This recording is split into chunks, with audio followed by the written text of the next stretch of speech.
Mamangai matamgi warini. Kulamada irik tha kaubi Leishabi macha ama leirami. Mahakini haibada kanasu leiramde. Irik tha masak matauda yamna ka hena phajabamakti oiramde. Kususu mutak taurami. Irik tha isai ngangna sumangda hauriba napising adu phoiri. Machindasu amu su sonjari. Napising sisu phoikibada ngairi. Haubane hekta hali.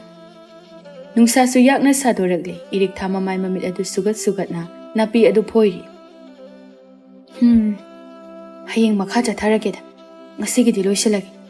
Nungsasinaga leiba ngamdre. Asumna irik thasu napi phoibadu loisili. Asumna sum haujin khibana numidang wairam oirakpagi Leishabi sing ado makhoi khulgi pukri achauba aduda sanabul amamam pairaduna ising sokpa chatnarami. Madugi manungda irik thasu yaurami. Irik tha lakpa ubada leiramliba Leishabi sing ado maning khara handokne. Sokna samnaba yade haibagi matagum. Irik thasu khanglibani adubu khangsinadana ising adu sokladuna halaklami. Lambida chatna wakhalda su khanjari. Ngasidi talai chindubu lakpa udi. Mabula arwidaba jala. Aibu ngai kisirane. Wakhaldu khanna lakpana nung achauba ama mafam aduda taribadu uhaudabadagi khudi thiduna tusilami. Irik tha khangna machinda khanghai haidoki. Ima China du khangna naba hotnaringaida manakta kananu malae haiba ude. Tanja aduda khonjela mana hairei. Sokproijan. Irik tha mamai mamit adu sugat na khonjela dugi maikaida yinglaklami. Nupa adusu amuksu hanjena hairei. Kayam soke. Irik tha handakti tapna khumlai. Kemte sokdi. Asi haiduna taha phamlambadagi haugali. Nupa adusu makha tarei. Ising suloina haidoi. Nakhongdubu ising sokpa ngamgadra. Irik tha latli tawna hairei. Ngamni adum. Asumna irik thasu makhong adu sekli pukri leiriba adomna chatkirami. Nupa adusu leptuna yenghauри. Maga lakminaba mamanaba aduna machinda isau langlap tawna hairei. Itaw punsiba hojiki nupidugane matung mana onsinarunu. Punsiba ngakna leichilde yenglaktuna. Kaigino itaw. Leichilso mana khangbado hairei. Mama mapa leitrabani. Ma khakta leibani. Mama mapa suna hawai laisanarame haibra kinumso haibani.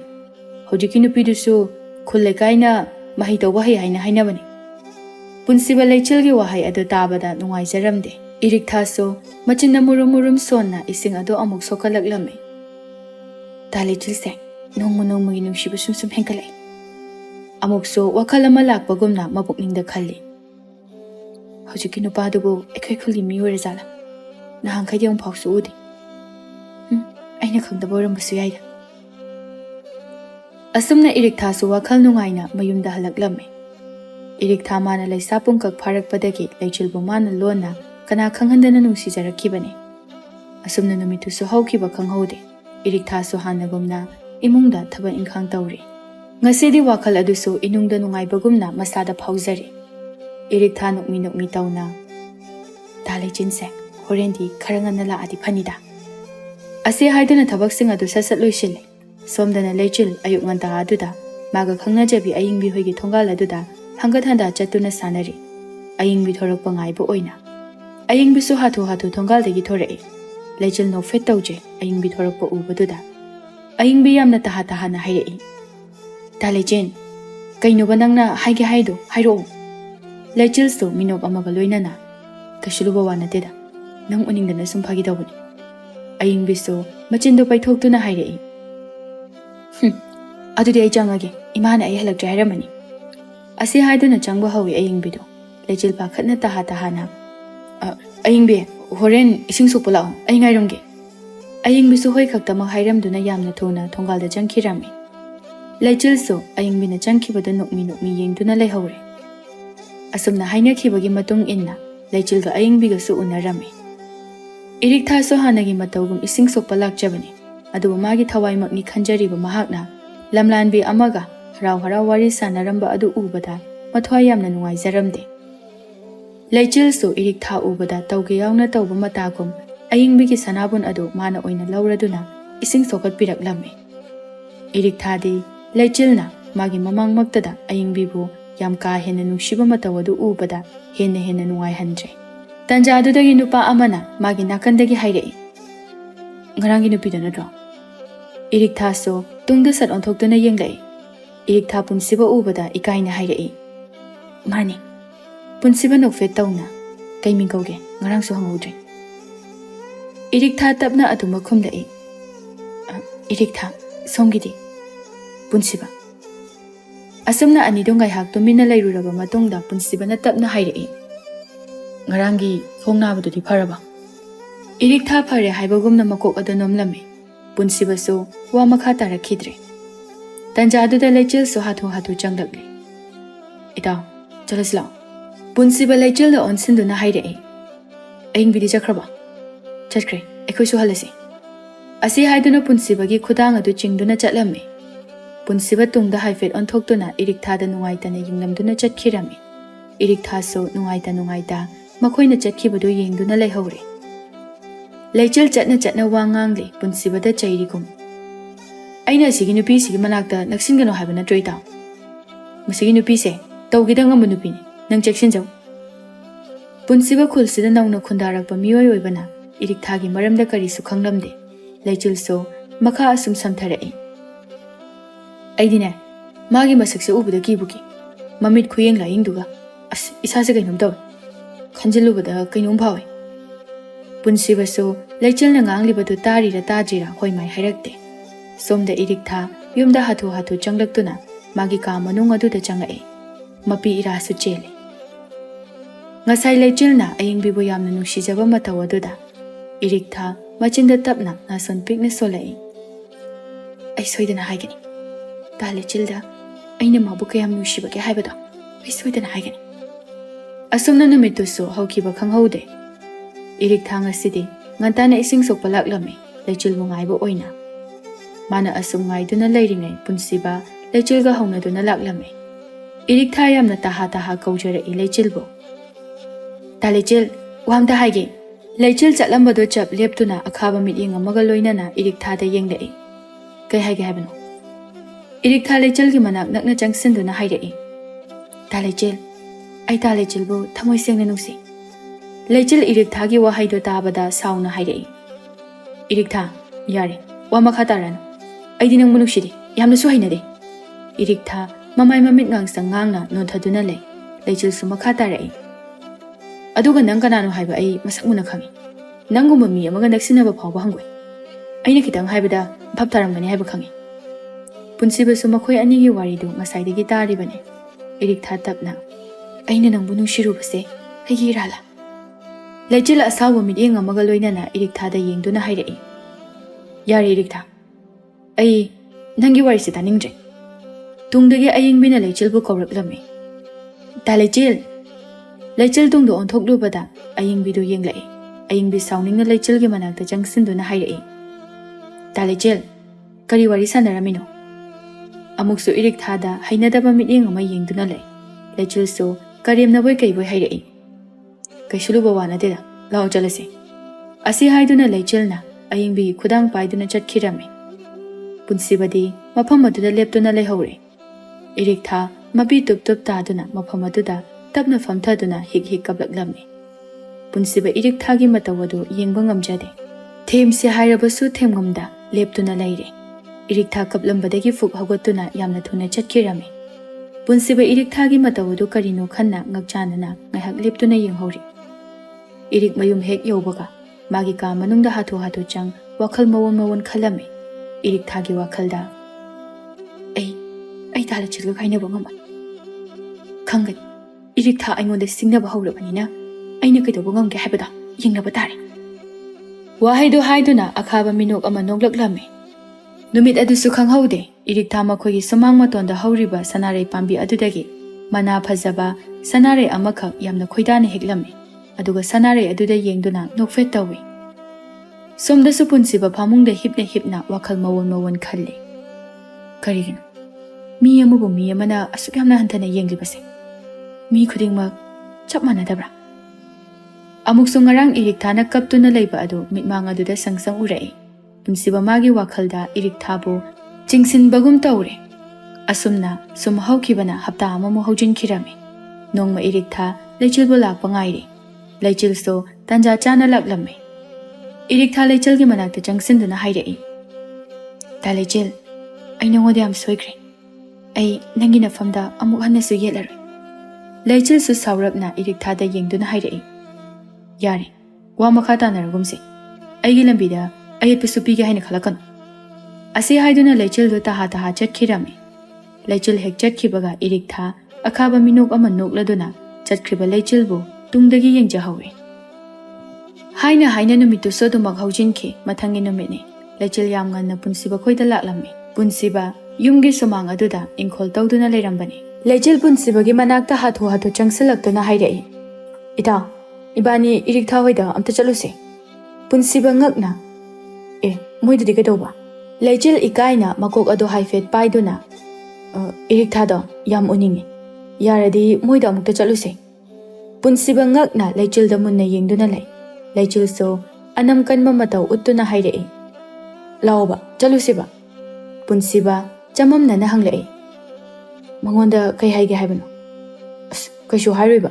Sumuning tawbaniba. Lao. Laichal na namduna punsiba bu Irik tha hoigi yumaduda anidu lakminarame. Irik tha wakhal yamna nungaina isai ngangangladuna sumang aduda nungsa yaiduna samset hatuna leire. Laichal ga punsiba ga makhoigi thongal da changlakpadu tanja chana Irik tha su urame. Maithong da su nokmi taure. Laichal Irik tha gi nakta changsinduna nungsina kaurei. Irik tha. Irik tha asu kuiba matam ase nongmata Laichal na mangonda nungsina kauba yaukidre. Ngasi itha thazadana kaurakpaduda maithong da nokfet khaktamak taurame. Irik tha tapna Laichal da onsinduna hairei. Ta Laichal, sida kaidoba lakpano yam thazadena. Laichal kari haina pa kumpi doino haiba kumpam khangda leiringai aduda punsibana nakandagi hairei. Sida sum koithorakpani maram kaisu leiteda. Punsibagi pa khumadu tabada Irik tha do nokfet tamak tauraga hairei. Ta Laichal, ta punsiba mangoda ka khalo phamo ai chalo lake.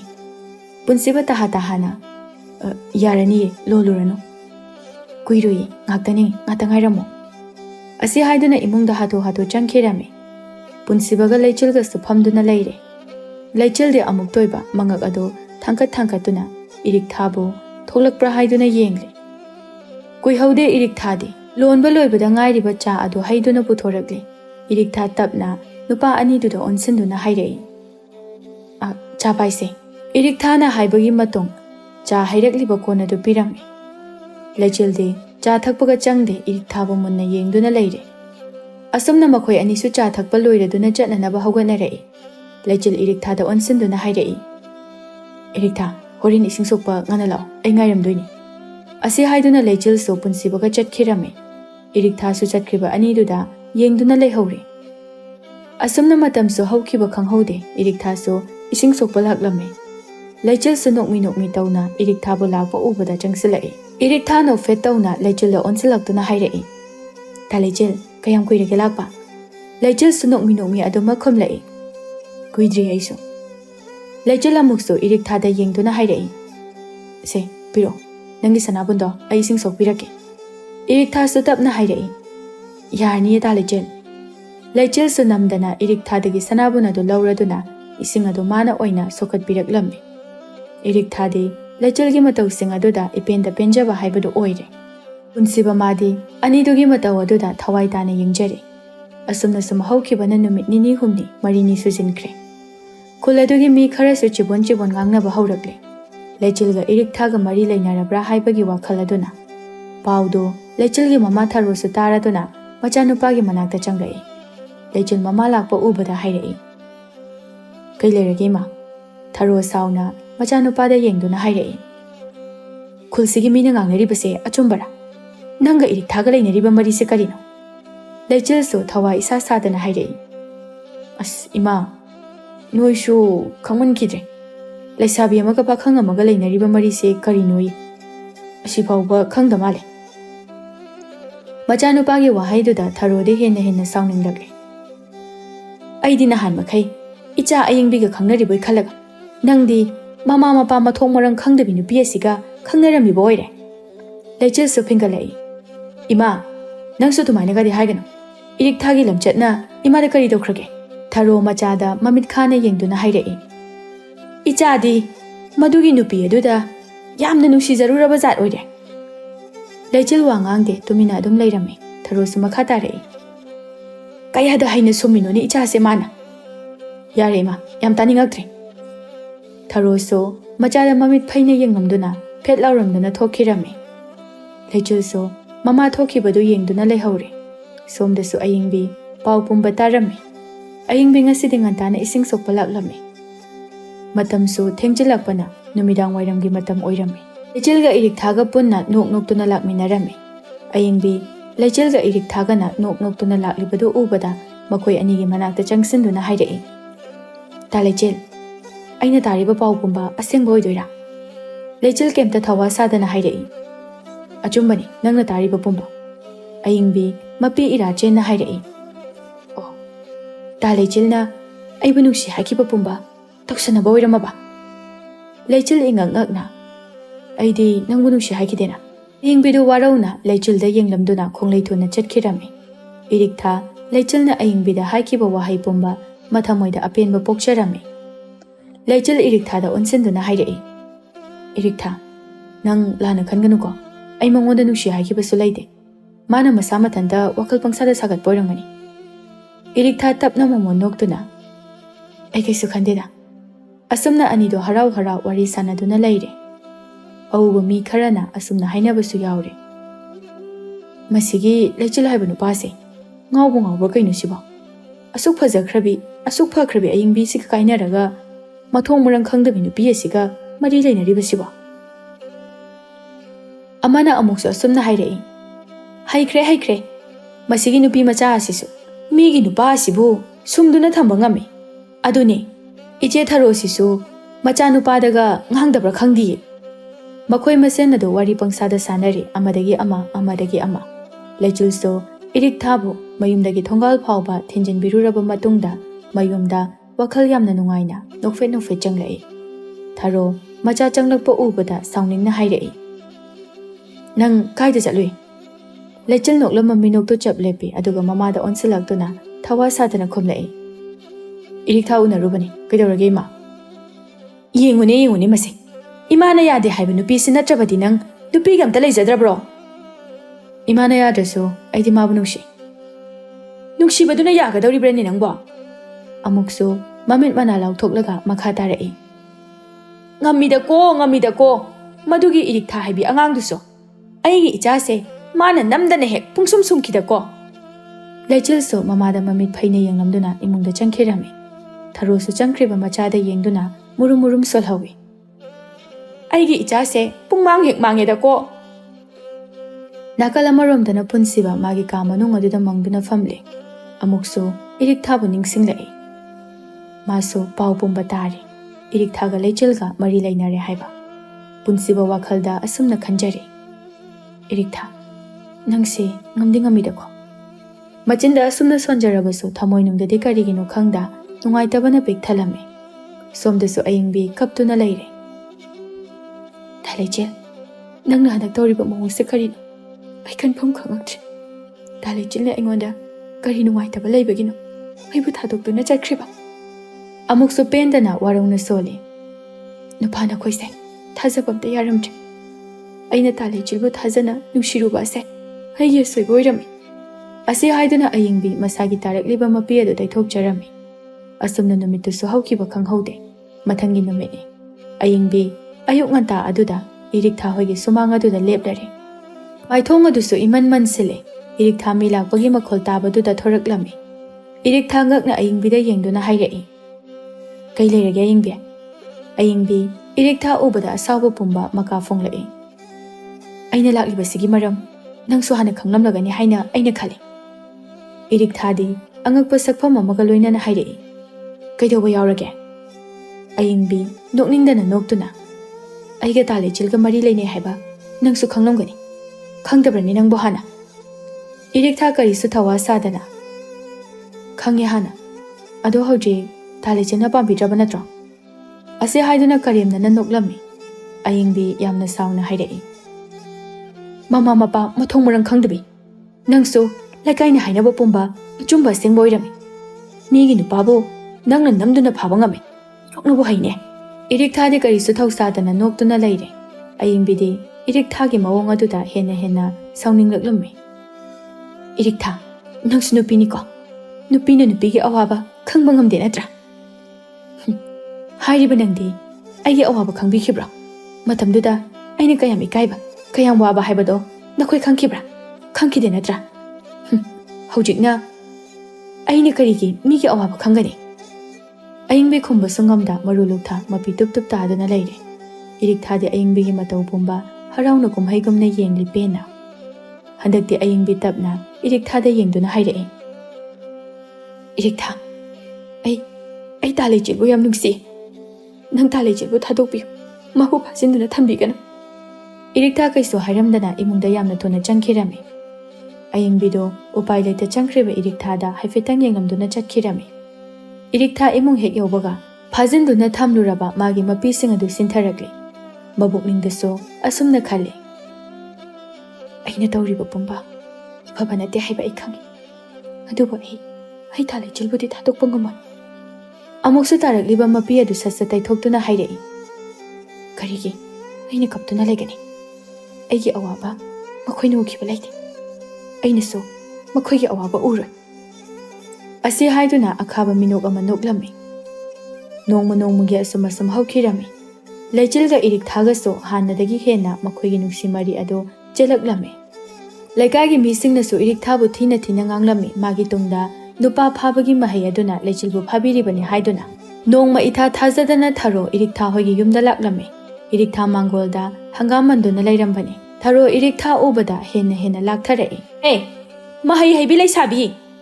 ꯏꯔꯤꯛꯊꯥ ꯐꯠ ꯌꯦꯡꯈꯠꯂꯛꯏ꯫ ꯈꯣꯟꯖꯦꯜ ꯑꯗꯨꯒꯤ ꯃꯥꯏꯀꯩꯗ ꯊꯔꯣ ꯑꯃꯨꯛꯁꯨ ꯃꯈꯥ ꯇꯥꯔꯛꯏ꯫ ꯏꯆꯥ ꯑꯗꯨꯕꯨ ꯀꯌꯥꯝ ꯀꯨꯏꯅ ꯐꯥꯖꯤꯟꯗꯨꯅ ꯊꯝꯈꯤꯒꯦ ꯍꯥꯏꯕꯅꯣ? ꯏꯔꯤꯛꯊꯥ ꯇꯞꯅ ꯍꯥꯏꯔꯛꯏ ꯊꯔꯣꯗ ꯌꯦꯡꯗꯨꯅ꯫ ꯏꯃꯥ, ꯃꯥꯡꯒꯣꯜꯁꯤꯗ ꯀꯥꯈꯠꯄꯤꯔꯣ, ꯑꯩ ꯐꯤꯗꯥ ꯄꯨꯊꯣꯛꯆꯔꯛꯀꯦ꯫ ꯊꯔꯣ ꯃꯃꯤꯠ ꯂꯥꯎꯊꯣꯛꯇꯨꯅ, ꯌꯥꯔꯦ, ꯑꯩ ꯐꯝꯕ ꯂꯥꯛꯄ ꯅꯠꯇꯦ, ꯅꯪꯒ ꯋꯥ ꯑꯃ ꯆꯞ ꯆꯥꯕꯤ ꯉꯥꯡꯅꯒꯦ ꯍꯥꯏꯗꯨꯅ ꯂꯥꯛꯄꯅꯤ꯫ ꯀꯔꯤ ꯋꯥꯅꯣ ꯏꯃꯥ? ꯊꯔꯣ ꯁꯥꯎꯅ ꯏꯔꯤꯛꯊꯥꯗ ꯌꯦꯡꯗꯨꯅ, ꯀꯅꯥꯅ ꯅꯪꯉꯣꯟꯗ ꯏꯃꯥ ꯀꯧ ꯍꯥꯏꯒꯦ? ꯀꯧꯕꯤꯔꯛꯀꯅꯨ ꯏꯃꯥ ꯀꯥꯏꯅ꯫ ꯏꯔꯤꯛꯊꯥ ꯇꯨꯃꯤꯟꯅ ꯃꯃꯥꯏ ꯅꯣꯟꯊꯗꯨꯅ ꯂꯩꯔꯝꯃꯤ꯫ ꯊꯔꯣꯁꯨ ꯃꯈꯥ ꯇꯥꯔꯛꯏ꯫ ꯑꯩꯒꯤ ꯏꯆꯥꯗꯒꯤ ꯅꯍꯥꯛ ꯂꯥꯞꯊꯣꯛ, ꯑꯩ ꯅꯪꯕꯨ ꯏꯃꯧ ꯑꯣꯏꯕ ꯁꯨꯡꯄꯥꯝ ꯄꯥꯝꯗꯦ꯫ ꯏꯔꯤꯛꯊꯥ ꯈꯨꯝꯗꯦ, ꯃꯃꯥꯏꯗꯨ ꯅꯣꯟꯊꯗꯨꯅ ꯂꯩ꯫ ꯑꯩꯅ ꯍꯥꯏꯔꯤꯕꯁꯤ ꯇꯥꯕ ꯅꯠꯇ꯭ꯔꯣ? ꯏꯔꯤꯛꯊꯥ ꯃꯄꯤ ꯏꯔꯥ ꯆꯦꯟꯅ ꯊꯔꯣꯗ ꯃꯈꯨꯠ ꯑꯅꯤ ꯂꯣꯟꯅꯗꯨꯅ ꯍꯥꯏꯖꯔꯛꯏ꯫ ꯏꯃꯥ, ꯑꯩ ꯇꯥꯂꯩꯆꯦꯜꯒ ꯂꯥꯞꯅꯕ ꯉꯝꯃꯣꯏ, ꯑꯩꯕꯨ ꯅꯃꯧ ꯑꯣꯏꯅ ꯂꯧꯁꯤꯟꯕꯤꯌꯨ꯫ ꯊꯔꯣ ꯏꯔꯤꯛꯊꯥꯒꯤ ꯋꯥꯍꯩꯗꯨꯗ ꯃꯊꯕꯥꯛ ꯑꯗꯨ ꯃꯈꯨꯠꯅ ꯐꯨꯔꯝꯃꯤ꯫ ꯍꯔꯦ, ꯀꯌꯥꯗ ꯉꯝꯃꯤꯕ ꯅꯨꯄꯤꯅꯣꯅꯦꯍꯦ? ꯑꯁꯤ ꯍꯥꯏꯗꯨꯅ ꯏꯔꯤꯛꯊꯥꯗ ꯃꯃꯤꯠ ꯑꯗꯨ ꯈꯥꯅ ꯌꯦꯡꯗꯨꯅ ꯍꯥꯏꯔꯛꯏ꯫ ꯑꯩꯅ ꯄꯥꯝꯗ꯭ꯔꯦ ꯍꯥꯏꯔꯤꯗꯅ, ꯁꯤꯗ ꯃꯈꯥ ꯇꯥꯔꯛꯑꯅꯨ꯫ ꯀꯔꯤꯒꯨꯝꯕ ꯍꯟꯖꯤꯟꯅ ꯏꯆꯥꯕꯨ ꯐꯥꯅꯅꯕ ꯍꯣꯠꯅꯔꯛꯑꯕ ꯑꯩꯕꯨ ꯐꯠꯇꯦ ꯍꯥꯏꯒꯅꯨ꯫ ꯑꯁꯤ ꯍꯥꯏꯗꯨꯅ ꯆꯥꯍꯨꯝ ꯅꯥꯏꯅ ꯈꯣꯡꯊꯥꯡ ꯀꯜꯂꯞ ꯊꯥꯡꯗꯨꯅ ꯆꯠꯈꯤꯔꯝꯃꯤ꯫ ꯏꯔꯤꯛꯊꯥ ꯊꯔꯣ ꯍꯦꯛ ꯆꯠꯈꯤꯕꯒ ꯃꯈꯥꯗ ꯒꯤꯠ ꯐꯝꯊꯗꯨꯅ ꯌꯥꯝꯅ ꯊꯃꯣꯏ ꯁꯣꯛꯅ ꯀꯞꯂꯛꯂꯝꯃꯤ꯫ ꯁꯣꯝꯗꯁꯨ ꯂꯩꯆꯤꯜꯒ ꯄꯨꯟꯁꯤꯕꯒ ꯋꯥꯔꯤ ꯁꯥꯟꯅꯗꯨꯅ ꯂꯩꯔꯝꯕꯅꯤ꯫ ꯇꯥꯟꯖꯥ ꯑꯗꯨꯗ ꯊꯔꯣ ꯁꯥꯎꯅ ꯆꯪꯂꯛꯄꯗꯨ ꯎꯕꯗ ꯂꯩꯆꯤꯜ ꯃꯃꯥꯗ ꯑꯣꯟꯁꯤꯜꯂꯛꯇꯨꯅ ꯍꯪꯂꯛꯏ꯫ ꯏꯃꯥ, ꯀꯅꯥꯒ ꯑꯃꯨꯛ ꯀꯔꯤ ꯈꯟꯅꯔꯛꯑꯒꯦ? ꯏꯃꯥꯅ ꯁꯥꯎꯔꯒ ꯆꯪꯉꯛꯏꯁꯤꯅ? ꯊꯔꯣ ꯃꯆꯥꯗ ꯃꯃꯤꯠꯇꯨ ꯐꯩꯅ ꯌꯦꯡꯗꯨꯅ, ꯏꯃꯥꯅ ꯁꯥꯎꯔꯤꯕꯁꯤꯒꯤ ꯃꯔꯝ ꯅꯪ ꯈꯪꯗꯕ꯭ꯔꯥ? ꯏꯃꯥꯅ ꯍꯥꯏꯁꯨ ꯍꯥꯏꯗꯅ ꯑꯩꯗꯤ ꯀꯃꯥꯏꯅ ꯈꯪꯗꯣꯏꯅꯣ? ꯏꯔꯤꯛꯊꯥꯗꯣ ꯏꯃꯥꯒ ꯍꯧꯖꯤꯛ ꯈꯠꯅꯔꯝꯃꯒ ꯂꯥꯛꯏ꯫ ꯁꯤ ꯑꯣꯏꯔꯕꯗꯤ ꯃꯔꯝ ꯈꯪꯂꯕ ꯅꯠꯇ꯭ꯔꯥ? ꯏꯔꯤꯛꯊꯥ ꯄꯜꯂꯛꯄꯗꯨꯗ ꯂꯩꯆꯤꯜ ꯃꯃꯥꯗ ꯁꯥꯎꯅ ꯌꯦꯡꯗꯨꯅ ꯍꯥꯏꯔꯛꯏ꯫ ꯏꯃꯥ, ꯀꯩꯒꯤꯅꯣ ꯏꯃꯥꯅ ꯑꯁꯨꯛ ꯌꯥꯝ ꯐꯠꯇ꯭ꯔꯤꯁꯦ? ꯅꯆꯥꯅ ꯅꯨꯡꯁꯤ ꯄꯥꯝꯃꯤ ꯍꯥꯏꯕ ꯅꯨꯄꯤ ꯑꯗꯨꯗꯤ ꯏꯃꯥꯅꯁꯨ ꯄꯥꯝꯐꯝ ꯊꯣꯛꯇꯕ꯭ꯔꯥ? ꯍꯣ, ꯏꯆꯥꯅ ꯄꯥꯝꯒꯦꯔꯥ ꯄꯥꯝꯃꯣꯏꯔꯥ, ꯑꯩꯗꯤ ꯃꯗꯨꯒꯤ ꯅꯨꯄꯤꯗꯣ ꯏꯃꯧ ꯑꯣꯏꯕ ꯁꯨꯡꯄꯥꯝ ꯄꯥꯝꯖꯗ꯭ꯔꯦ꯫ ꯂꯩꯆꯤꯜ ꯃꯃꯥꯗ ꯃꯨꯟꯅ ꯌꯦꯡꯗꯨꯅ ꯂꯩ꯫ ꯊꯔꯣꯁꯨ ꯐꯦꯠ ꯍꯥꯏꯗꯣꯛꯇꯨꯅ ꯏꯃꯨꯡꯗ ꯒꯣꯔꯣꯡ ꯆꯪꯈꯤꯔꯝꯃꯤ꯫ ꯉꯁꯥꯏꯗꯒꯤ ꯃꯃꯥ ꯃꯆꯥꯒꯤ ꯃꯇꯧ ꯌꯦꯡꯂꯤꯕ ꯄꯨꯟꯁꯤꯕ ꯃꯥꯁꯨ ꯈꯪꯂꯦ꯫ ꯊꯔꯣꯅ ꯏꯔꯤꯛꯊꯥꯗ ꯁꯣꯏꯗꯅ ꯉꯥꯡꯂꯝꯂꯒꯅꯤ ꯍꯥꯏꯕ꯫ ꯄꯨꯟꯁꯤꯕ ꯐꯥꯊꯕ ꯇꯧꯗ ꯂꯩꯆꯤꯜꯗ ꯌꯦꯡꯗꯨꯅ ꯍꯥꯏꯔꯛꯏ꯫ ꯏꯇꯥꯎ, ꯀꯣꯟꯅ ꯑꯃꯨꯛ ꯂꯥꯛꯑꯒꯦ, ꯑꯩ ꯍꯧꯖꯤꯛꯀꯤꯗꯤ ꯌꯨꯝꯗ ꯍꯜꯂꯝꯃꯒꯦ꯫ ꯑꯁꯤ ꯍꯥꯏꯗꯨꯅ ꯄꯨꯟꯁꯤꯕ ꯈꯣꯡꯂꯩ ꯊꯨꯅ ꯂꯩꯆꯤꯜ ꯍꯣꯏꯗꯒꯤ ꯊꯣꯔꯛꯇꯨꯅ ꯏꯔꯤꯛꯊꯥ ꯍꯣꯏꯒꯤ ꯃꯌꯨꯝꯗ ꯂꯥꯛꯂꯝꯃꯤ꯫ ꯏꯔꯤꯛꯊꯥ ꯉꯁꯥꯏ ꯂꯩꯈꯤꯕ ꯐꯤꯕꯝ ꯑꯗꯨꯗꯒꯤ ꯃꯆꯤ ꯂꯦꯡꯗꯅ ꯐꯝꯗꯨꯅ ꯂꯩꯔꯤ꯫ ꯄꯨꯟꯁꯤꯕ ꯏꯔꯤꯛꯊꯥꯒꯤ ꯃꯇꯧ ꯑꯗꯨꯗ ꯆꯪꯁꯤꯟꯕ ꯄꯥꯛ ꯉꯝꯂꯝꯗꯦ꯫ ꯏꯔꯤꯛꯊꯥ ꯃꯤ ꯂꯥꯛꯄꯒꯤ ꯁꯥꯍꯨꯝ ꯐꯪꯕꯒ ꯂꯥꯛꯂꯤꯕ ꯃꯤ ꯑꯗꯨ ꯀꯅꯥꯅꯣ ꯍꯥꯏꯗꯨꯅ ꯌꯦꯡꯂꯛꯄꯗ ꯄꯨꯟꯁꯤꯕ ꯑꯣꯏꯔꯝꯕꯗꯨꯗ ꯉꯛꯅ ꯊꯥꯖꯗꯅ ꯍꯪꯂꯛꯏ꯫ ꯇꯥ ꯄꯨꯟꯁꯤꯕ꯫ ꯄꯨꯟꯁꯤꯕ ꯏꯔꯤꯛꯊꯥꯒꯤ ꯃꯅꯥꯛꯇ ꯆꯪꯁꯤꯜꯂꯛꯇꯨꯅ ꯍꯥꯏꯔꯛꯏ꯫ ꯏꯔꯤꯛꯊꯥ, ꯉꯁꯤ ꯊꯣꯛꯂꯤꯕ ꯄꯨꯝꯕ ꯅꯪ ꯅꯁꯥꯅ ꯈꯪꯅ ꯊꯣꯛꯍꯟꯈꯤꯕ ꯅꯠꯇ꯭ꯔꯥ? ꯏꯔꯤꯛꯊꯥ ꯃꯥꯁꯨ ꯈꯪꯏ ꯄꯨꯟꯁꯤꯕꯅ ꯍꯥꯏꯔꯤꯕ ꯄꯨꯝꯕ꯫ ꯄꯨꯟꯁꯤꯕꯁꯨ ꯃꯈꯥ ꯇꯥꯔꯛꯏ꯫ Nangna thamoi anigi marakta yetuna akai bipiribado maduwa phaba thabakla. Irikta khumde lukthaduna adumak leire sibaso makha leptana tarai. Nangna nangi nushiba phangnanaba nangi haijaba mahei ado maduna nangi nushibabu namduna mulli. Aduga mabu nushiba mi aduna magi nushiba munkibagi awaba kaya khangli. Masibu afaba thabaklane. Nang sumda khalage yengo. Nanga maga nushinare na khalo. Aduga atopa misak amana nangi nusijariba mahak aduda asumna munkiba thoklabadi nang matam aduda kari phawramgani. Irikta lukthaduna adumak leire hojiktada ikaibasu phawrakle. Aina aigi nushiba phangnanaba thamoi anidubu aina lapnahale. Punsiba amuksu irikthada nungsina yengduna hairai. Irikta nangna lechilbu nushiriba adugumna lechilna ayingbibu nushiri. Karigumba lechil gyan tarakpa thoklabadi nangbu karina haina khangani. Irikta tapna mamaya do nongkhalakduna hairai punsibada yengduna. Ta punsiba aigi wakhas yam lalami. Aina aigi nushiba phangnanaba miyoi kayagi thamoibusu kaihale. Punsiba nokfettamak tawduna hairai. Irikta nangna mabu nushiriba adugumna nangbusu nushijaba kanaguma ama lei haibasi matangdi nangna khangbiyuko. Asi hairamduna punsibasu chatkirame. Irikta maso hojik khaktada wakhal lai. Mana leichilbu magi mahai sizinaduna mangonda ngahonba pumnama punsibanasu khangnaga leiramba aduda ikaibasu phawi. Irikta mana tawriba pumnamak soire haiba khanglakpadagi mana leichilda thakiba mahai pumnamak lauthoklage haina khalame. Numidang wairamgi matamsu oiraduna ayingbi ising sokpa laklame. Irikta ayingbi bu ngaiduna leirame. Ayingbi irikta bu ubada maithong adu imak maksilame. Irikta ayingbi bu kaurai. Ayingbi irikta da yenglaklame wadi nganglakte. Irikta prap changsilaktuna ayingbi gi khudang pai. Mi laktaba mafam amada puraklame. Ayingbi do ngakna hairai. Kaidobagino nangna mafamsida aibu puraibase. Irikta mapi irache na hairai. Ayingbi ai nangi nafamda yam lankre. Aina nangi nushibabu nafamdagi mungi haina khaluri. Adubu ai ngasidi maithiri. Nangi nafamda ai maithiri. Asi haiduna mana tawkiba pumnamak hairami. Ayingbi irikthagi mataw aduda mitkupta yengli. Ayingbi aisu khangi nangna aibu hainaramoi haiba. Adubu ai nangi nafamda yamna lankre. Ayingbi khajik momo nokladuna hairai. Ai kaisu khandi irikta nangna achumba pumba aingonda haireklibase masidabu aina nangonda karigi saurugani. Ai saudi. Irikta ayingbigi mataw aduda thamoida penjarame. Tanja aduda leichilga punsibagaso makhoi anigi manakta changlai. Leichil ayingbi ubada harauna nushina kaujarai. Ayingbisu momo noglai. Irikta anidugi mataw aduda momo nokna hairai. Nakhoi anibu aina lapna hange khaluba aigi asoibani. Ngasi haiba numit asidagi aina khoi anigi nafamda mohana yelaroi. Ayingbi momo noktuna. Irikta adumaina so haigano. Aikhoi miyoibase soidaba ngamdaba leitabani. Khwaidagi maru oiribadi aikhoina tawribado soikre haiba khanglakpada. Thauna phana soikre lankre haiba ngamliba asina pumnamaki athoibani. Ase haiduna irikta da yengduna noklame. Leichilso marak thatna hairai. Irikta aisu punama khangi. Adubu ai nangonda saudi. Ngasidagi aikhoi masalgi marakta nungainadaba amta thamnarugumsiko. Leichilgi wahaiduda irikthada thamoida apenba phawrame. Asumna leichilga ayingbiga so harau chatkirame. Punsiba irikthada yengduna hairai. Makhoi anigidi nungshi panthung yaukrani. Aikhoi anidi kamai tawsi haino. Irikta leichilda ngakna yenglai. Punsiba so makha tarai.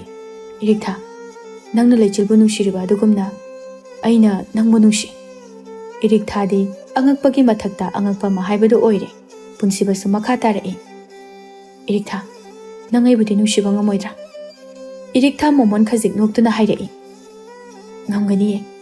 Aisu ta punsibabu nungshiba ngamganiye. Asi haiduna mamaidu khajik nontharame ikaina. Punsiba nokmi irikthada yengduna laknarai.